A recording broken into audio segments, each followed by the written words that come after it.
नमस्कार बच्चों, मैं आपकी संस्कृत की अध्यापिका आज आपको संस्कृत का लेसन 16 पढ़ाऊंगी, जिसका नाम है हे बालक। इस पूरे लेसन में संबोधन का प्रयोग किया गया है। संबोधन में भी प्रथमा विभक्ति का प्रयोग किया जाता है। अंतर केवल इतना ही है कि प्रथमा के एक वचन में होता है, जैसे पुल्लिंग में होता है हे बालक, स्त्रीलिंग में हे बालिके और नपुंसकलिंग में हे फल। तो अब हम देखते हैं इस पूरे लेसन की संस्कृत और उसका हिंदी अनुवाद।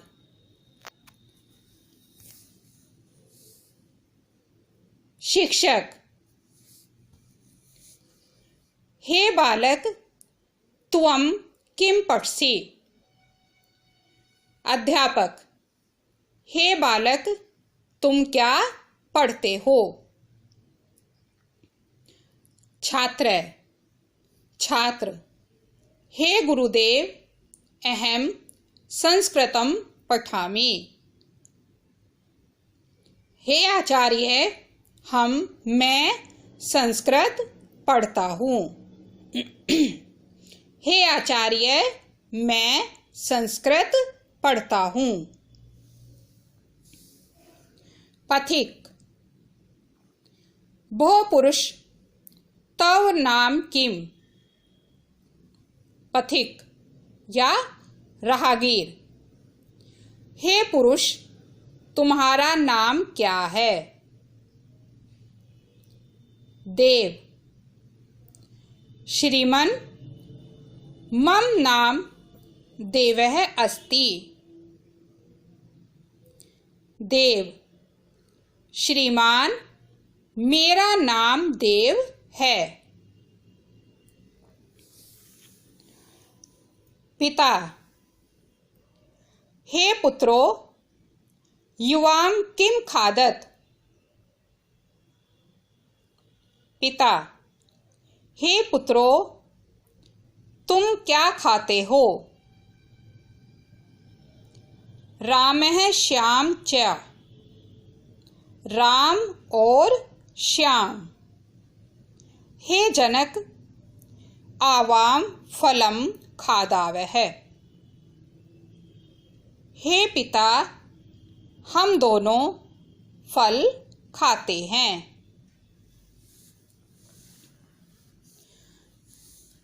पिकः, भो शुक मम वर्णः श्यामः अस्ति। कोयल, हे तोते मेरा रंग काला है। शुकः, हे पिक मम वर्णः हरितः अस्ति। तोता, हे कोयल मेरा रंग हरा है। इस लेसन की संस्कृत और उसकी हिंदी अनुवाद एक बार फिर पढ़ते हैं।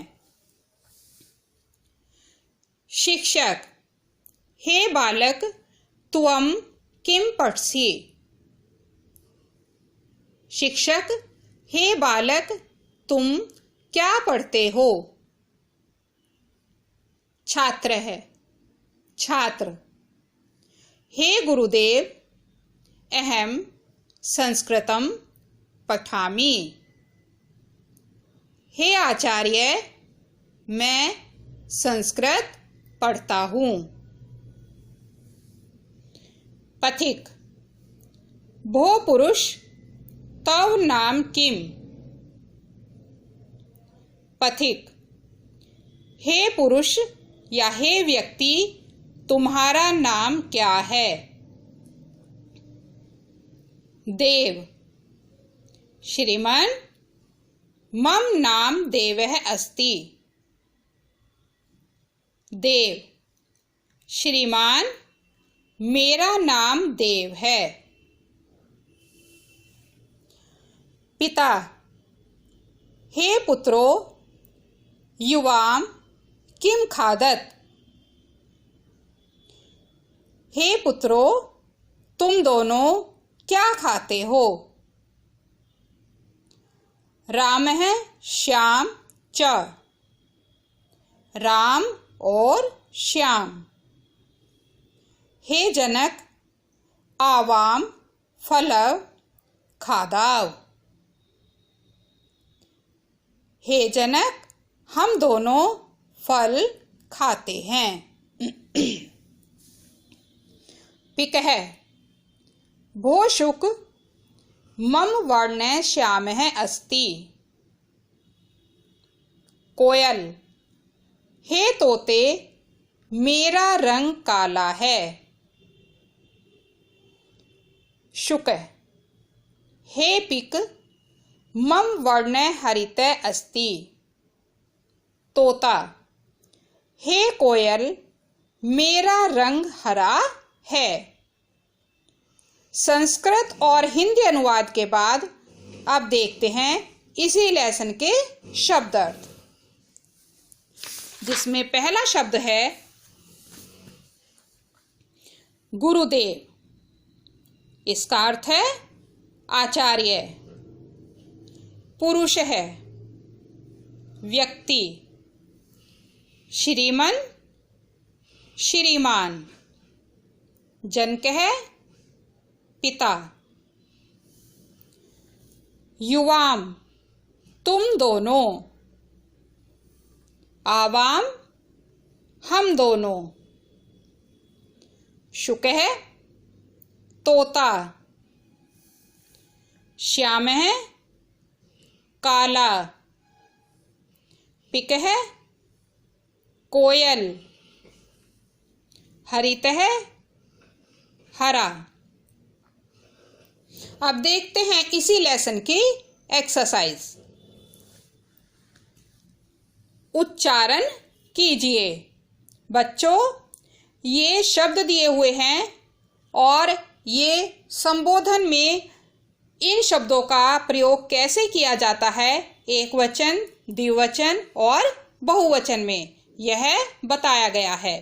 जैसे पहला शब्द है बालक, तो एक वचन में रूप बनेगा हे बालक, और ये चिन्ह लगेगा विस्मय आदि चिन्ह। हे बालको, हे बालका। देव, हे देव, हे देवो, हे देवा। फल, हे फल, हे फले, हे फलानी। छात्र, हे छात्र, हे छात्रो, हे छात्रा। इसके बाद है अगला क्वेश्चन, शुद्ध या अशुद्ध लिखिए। ये शब्द दिए हुए हैं, ये कुछ शब्द सही हैं और कुछ गलत हैं। जो सही शब्द हैं उनके आगे हमें शुद्ध लिखना है और जो गलत हैं उसके आगे हमें अशुद्ध लिखना है। हे कृष्ण है, यह गलत है क्योंकि एक वचन में विसर्ग नहीं आता, तो इसके सामने लिखेंगे अशुद्ध। हे रामो, ये सही है, संबोधन का द्वितीय विभक्ति का रूप, शुद्ध। हे बालका, ये भी सही है, ये संबोधन का बहुवचन का रूप है, शुद्ध। हे छात्र, यह गलत है क्योंकि एक वचन में विसर्ग नहीं आता, अशुद्ध। हे देव, शुद्ध। हे ज्ञानम, अशुद्ध क्योंकि इसमें भी ये गलत है। अब है अगला क्वेश्चन, मैचिंग। मैचिंग में ये शब्द दिए हुए हैं और ये पिक्चर दी हुई हैं। इन शब्दों से हमें इन पिक्चरों का मिलान करना है। हे कृष्ण है, तो इन पिक्चर में देखेंगे कि कृष्ण कौन से हैं। ये थर्ड वाली पिक्चर में कृष्ण हैं, तो इनके आगे हम लिखेंगे नंबर 1। दूसरा है हे जनक, 4th पिक्चर के आगे लिखेंगे नंबर 2। हे मयूरो, 2nd पिक्चर के आगे लिखेंगे नंबर 3। हे चित्रकारो, लास्ट वाली पिक्चर के आगे लिखेंगे नंबर 4। हे राम, सबसे पहले वाले पिक्चर के आगे लिखेंगे नंबर 5। मैचिंग के बाद देखते हैं अगला क्वेश्चन।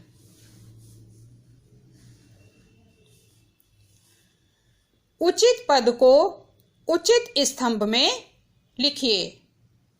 ये शब्द दिए हुए हैं, इन्हें हमें पुल्लिंग और नपुंसक लिंग में अलग अलग चूज करके लिखना है। तो सबसे पहले लिखेंगे हम पुल्लिंग के शब्द। हे जनक, हे बालका, हे राम, हे देवो, ये चारों शब्द पुल्लिंग के नीचे लिखेंगे। अब लिखेंगे हम नपुंसक लिंग के नीचे। हे पत्रे, हे पुष्पानि, हे वस्त्रानि, हे फल। इन चारों शब्दों को लिखेंगे हम नपुंसक लिंग के नीचे।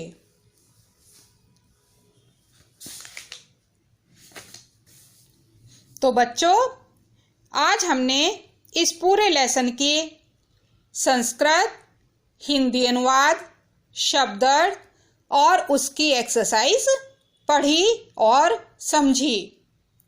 आशा करती हूँ कि ये पूरा लेसन आपको भली भांति समझ आ गया होगा। अब मैं बताती हूँ कि इस लेसन का वर्क आपको कैसे करना है। तो बच्चों, सबसे पहले हम कॉपी में जब अपना वर्क करेंगे तो सबसे पहले लिखेंगे लेसन का नाम, हे बालक। उसके बाद लिखेंगे लेसन नंबर 16। उसके बाद ये जो संस्कृत है, एक लाइन संस्कृत की लिखेंगे और उसके बाद उसी के नीचे उसी लाइन का हम हिंदी अनुवाद लिखेंगे। इसी तरह हम पूरे लेसन की संस्कृत और उसका हिंदी अनुवाद करेंगे। उसके बाद हम करेंगे कॉपी में शब्दार्थ। ये शब्दार्थ भी आपको कॉपी में ही करने हैं। और फिर उसके बाद जो ये पूरी एक्सरसाइज है, ये हमें बुक में ही करनी है। पूरी एक्सरसाइज बुक में करनी है और जो संस्कृत, हिंदी अनुवाद और शब्दार्थ वे हमें कॉपी में करने हैं। तो बच्चों, आशा करती हूँ कि ये पूरा लेसन आपको कैसे करना है बुक और कॉपी दोनों में अच्छी तरह समझ आ गया होगा। धन्यवाद।